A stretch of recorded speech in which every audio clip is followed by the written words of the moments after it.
नमस्कार आप सभी को। मैं आज आपको विज्ञान प्रश्नोत्तरी या कि साइंस क्विज कंपटीशन के कुछ प्रश्नों की ओर ले चलता हूँ। जैसे कि स्कूलों में, कॉलेजों में साइंस क्विज कंपटीशन आयोजित किया जाता है, तो वहाँ पास कौन से प्रश्न आप लोगों से पूछा जा सकता है, उसके बारे में थोड़ा सा आज हम जानकारी प्राप्त करते हैं। चलिए स्टार्ट करते हैं।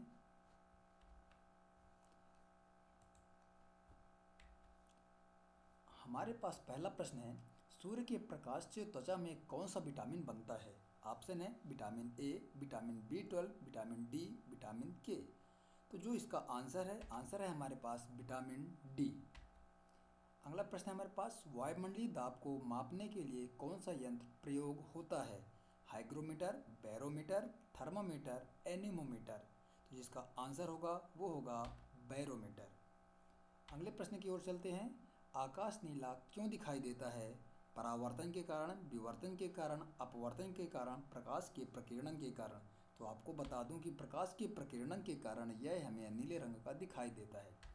अगला प्रश्न है हमारे पास, वाहनों की हेडलाइट में कौन सा दर्पण प्रयोग किया जाता है? उत्तल दर्पण, अवतल दर्पण, समतल दर्पण, गोलाकार दर्पण।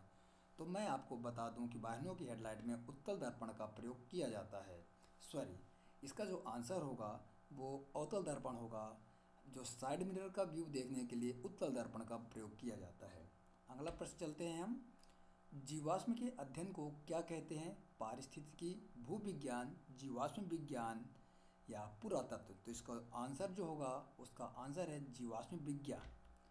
अगला प्रश्न है हमारे पास, भारत का पहला कृत्रिम उपग्रह कौन सा था? INSAT first A, Aryabhata, Rohini, Bhaskar. तो जिसका आंसर होगा आर्यभट्ट। अगले प्रश्न की ओर चलते हैं। रक्त के थक्के जमने के लिए कौन सी कोशिकाएं जिम्मेदार हैं? श्वेत रक्त कण, लाल रक्त कण, प्लेटलेट्स, प्लाज्मा। तो जिसका आंसर होगा वो होगा प्लेटलेट्स। अगला प्रश्न है हमारे पास, शक्ति की एसआई मात्रा क्या है? एसआई इकाई क्या है? जूल, वाट, न्यूटन, एम्पियर। तो इसका एसआई मात्रक वाट है। अगले प्रश्न की ओर चलते हैं। किस नियम के अनुसार किसी रासायनिक अभिक्रिया में द्रव्यमान ना तो उत्पन्न होता है और ना ही नष्ट होता है? डाल्टन का नियम, नियत अनुपात का नियम, द्रव्यमान संरक्षण का नियम, एवोगैड्रो का नियम। तो जो इसका आंसर होगा द्रव्यमान संरक्षण का नियम। अगला प्रश्न है, पेनिसिलिन की खोज किस वैज्ञानिक ने की थी? Louis Pasteur, Alexander Fleming, Marie Curie, Robert Koch. इसका जो आंसर होगा आंसर है अलेक्जेंडर फ्लेमिंग। अगला प्रश्न है, फ्यूज तार किस सिद्धांत पर काम करता है? विद्युत धारा का चुंबकीय प्रभाव, विद्युत धारा का ऊष्मीय प्रभाव, विद्युत धारा का रासायनिक प्रभाव, विद्युत धारा का स्थैतिक प्रभाव। तो आपको बता दें, विद्युत धारा के ऊष्मीय प्रभाव के आधार पर फ्यूज तार कार्य करता है। ऊर्जा का कोशिका का ऊर्जा ग्रह क्या कहलाता है? राइबोसोम, क्लोरोप्लास्ट, माइटोकॉन्ड्रिया, नाभिक। तो इसका आंसर होगा वो होगा माइटोकॉन्ड्रिया। अगले प्रश्न की ओर चलते हैं। टेलीफोन का आविष्कार किसने किया था? Thomas Edison, Alexander Graham Bell, Nikola Tesla, Michael Faraday. तो टेलीफोन का आविष्कार अलेक्जेंडर ग्राहम बेल ने किया था। अगला प्रश्न है, ऑक्सीजन का परमाणु क्रमांक कितना होता है? 6, 7, 8, 9। तो आपको बता दें कि ऑक्सीजन का परमाणु क्रमांक 8 होता है, जबकि इसका परमाणु भार 16 होता है। आगे की ओर चलते हैं। किस राशि का संरक्षण सभी प्रकार के टक्करों में होता है? गतिज ऊर्जा, रैखिक संवेग, वेग, बल। तो आपको बता दें कि रैखिक संवेग का संरक्षण सभी प्रकार के संघट्टों में होता है। संघट्ट हमारे पास दो प्रकार के होते हैं, एक को बोलते हैं प्रत्यास्थ और दूसरे को बोलते हैं अप्रत्यास्थ।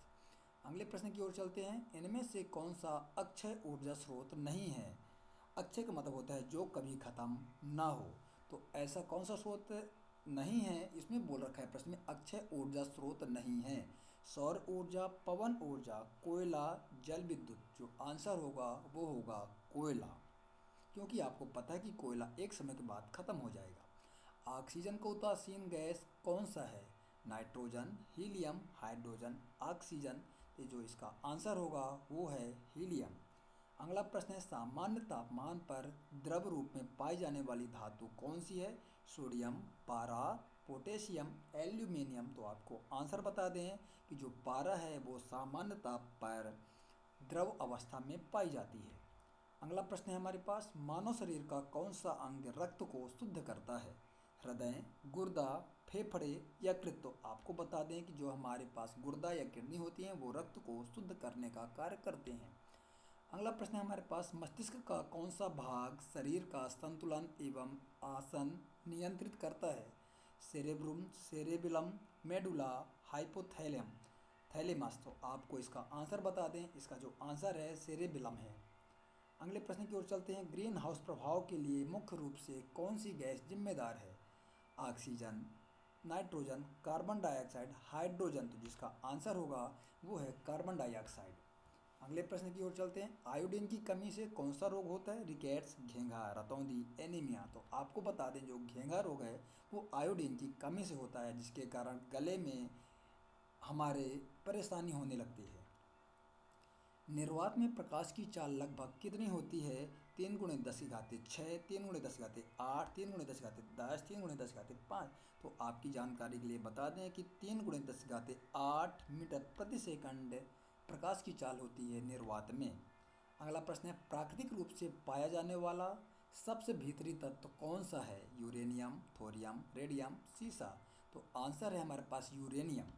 अगला प्रश्न है हमारे पास, सिरके में कौन सा अम्ल पाया जाता है? Citric, acetic, formic, ऑक्जेलेसिक।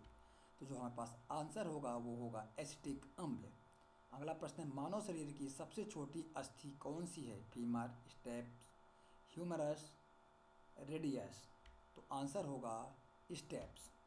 आगे की ओर चलते हैं, डीएनए का पूरा नाम क्या है? Deoxyribonucleic acid, deoxyribonucleotide acid, deoxygen nucleic acid, deoxyribonucleotide amino.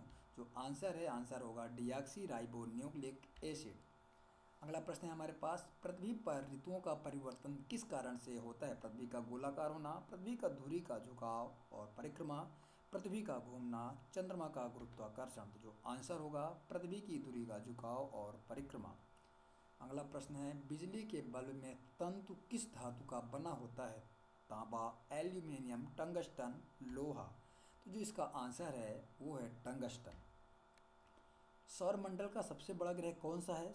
पृथ्वी, शनि, बृहस्पति, अरुण। जो बृहस्पति है वो सबसे बड़ा ग्रह है, जो शनि है वो सबसे सुंदर ग्रह, जो पृथ्वी है इसे ब्लू प्लैनेट के नाम से जाना जाता है। जो आंसर होगा वो है बृहस्पति। ये हमारे प्रश्न थे साइंस क्विज के। इन प्रश्नों को आप याद करके पढ़ करके कोई भी कॉलेज में, स्कूल में कोई भी साइंस क्विज कंपटीशन ऑर्गेनाइज कर सकते हैं, या कि ऑर्गेनाइज किए गए प्रश्नों का जवाब आसानी से दे सकते हैं। Thank you, thank you, thank you.